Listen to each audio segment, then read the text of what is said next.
이해찬 전 더불어민주당 대표가 회고록을 냈습니다. 꿈이 모여 역사가 된다. 이런 제목입니다. 꿈이 모여 역사가 되다. 된다가 아니라 되다군요. 꿈이 모여 역사가 되다. 그런 얘기를 했는데 뭐 자세한 내용은 제가 소개를 시간이 많지 않아서 줄이고, 이렇게 그 정치인들이 이해찬 전 민주당 대표 총리도 했죠. 이해찬 전 총리, 이해찬 전 대표는 52년생입니다. 그러니까 지금 딱 70이죠.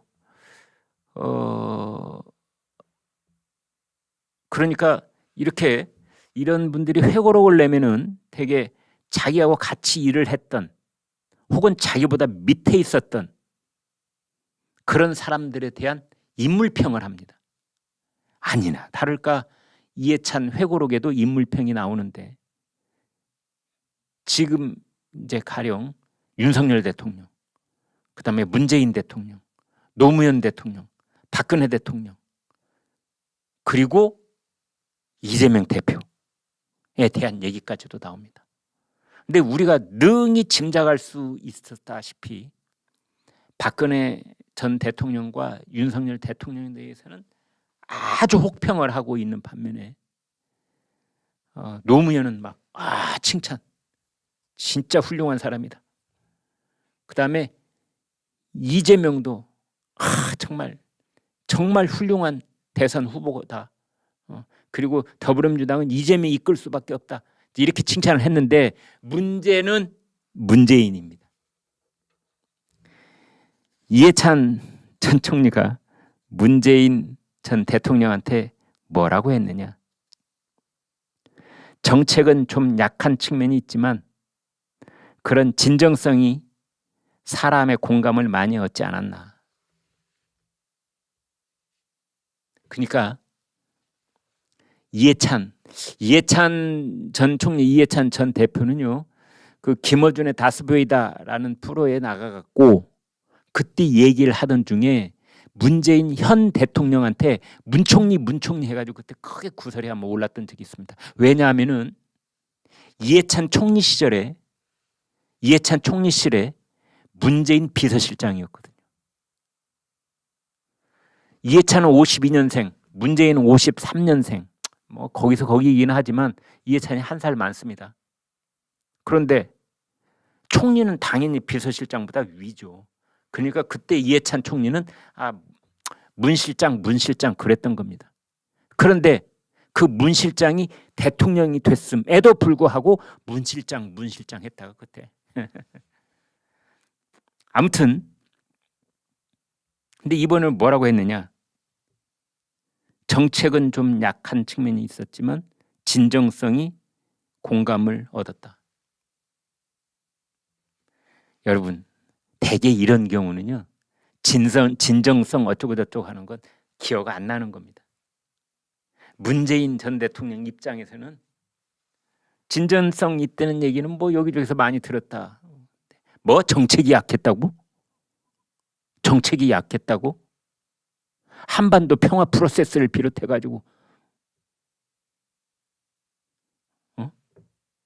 소득 주도 성장하며 탈원전 정책하며 우리가 환경과 미래와 신재생 에너지를 향해서 문재인 대통령이 했던 그 훌륭한 정책이 얼마나 많은데 뭐라고? 정책이 약했다고? 그것도 더불어민주당이 당대표도 하고 같은 당의 총리도 했던 사람이, 그리고 대통령 선거 때는 뭐 상임고문인가 했죠. 아마 문재인 전 대통령은 양산 사저에서 부글부글 하고 있을 겁니다. 야, 문재인 정부 5년 동안 정책은 나 혼자 만드는 거야? 이해찬 당 대표하고 함께 만든 거 아니야? 아니 당에서 정책 만든 거 아니야? 그걸 뭐 근데 정책이 약했다고? 문재인 대통령이 정책이 약했다고? 나보고 정책이 약했다고? 그러고 있을 겁니다. 부글부글. 정책은 약했다. 국민의힘은 지리멸렬, 풍비박산, 콩가루 집안 뭐 그런 모멸찬 비난을 들어오고 있지요. 이제 거기에서 가까스로 벗어나고 있는 중인데 아무튼 이준석 이자가 온 호수물을 완전히 진흙탕으로 만들어 버려서 이른바 이준석 사태. 그래서 뭐 내부 갈등, 리더십 부재, 주호영 비대위 출범했다가 그것도 중도 하차해야 되고 또 갑자기 당원 당규 바꿔야 되고 또 그것에 의해서 뭐 정진석 비대위원장 새로 뽑아야 되고 그런데 이준석은 그 사이에 가처분을 5번이나 신청을 해놓고 있고 아마 기네스북에 올라야 될 겁니다. 이게 이제 집권 여당이 이러면은요, 집권 여당 국회의원들이 요 모양 요거리면은 무슨 일이 벌어지느냐? 공무원 사회가 갑자기 갈피를 잃고 흔들리게 됩니다. 그리고 그렇게 되면은 국정 전반에 악영향을 끼칠 수밖에 없는 겁니다. 왜? 당과 정부가 소통이 하나도 없으니까. 아니 소통할 게 있어야 소통을 하지요. 그래서 이제 그 총리실에서 이제 대개 보면 뭐 그런 원칙이 어디 있는 건 아니지만 대통령은 장관들 모이라 해서 거기서 지시를 하고 총리실에서는 차관들 모이라 해서 여기서 이제 상황 점검도 하고 지시도 하고 이런 대략의 어떤 체계가 있습니다. 그래서 총리실에서 차관들을 목요일이면 모이라 해서 이제 5가지 체크리스트 만들어서 물어보게 한답니다. 곧 발표하려는 정책과 계획에 위험 요소가 있는가? 2번째, 우려되는 위험이 불거질 경우 어떻게 대응할 것인가? 3번째, 용산 대통령실과 협의는 거쳤나? 4번째, 여당과 사전 협의는 거쳤나? 5번째, 총리실과 조율하는 과정이 있었나? 뭐 이런 식이 이제 질문 차관들이 대답하게 돼 있는데 왜냐하면 윤석열 정부 출범하고 얼마 지나서 교육부 장관이 만 5세 입학하게 했다. 그거 뭐 불거져 가지고 없었던 일로 하고 교육부 장관 자리에서 물러나고 그랬지 않습니까? 또 국토부 장관은 뭐 제1기 신도시 재건축 발표했다가 뭐 그거 거기서 제외된 이 신도시에서 들고 일어나 가지고 나중에 그거 주워 담고 고치느라고 또 그 난리를 쳤지 않습니까? 그래서 그런 식의 헛발질 이것을 이제 최대한 줄이자 해가지고 지금 이제 당정 협의를 더 강화하는 그런 일환으로 이제 총리실에서 목요일 날 오후면은 총리들 다 모이세요. 18개 부처.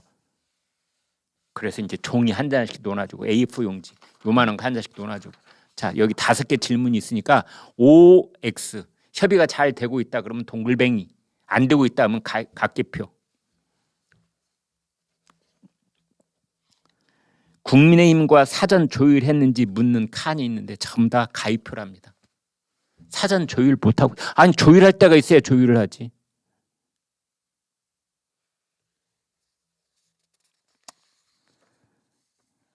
그런데 그 5개의 가입표 5개의 체크리스트 그중에 이제 저 11시 김관일 쇼가 봤을 때 한 가지 우리 총리실이 이런 문제에 관해서 좀 더 지혜롭게 할 수 있는 이왕 이런 것이 공개가 됐다면 지혜롭게 할 수 있는 부분은 그 중에 하나쯤은 체크리스트 중에 하나쯤은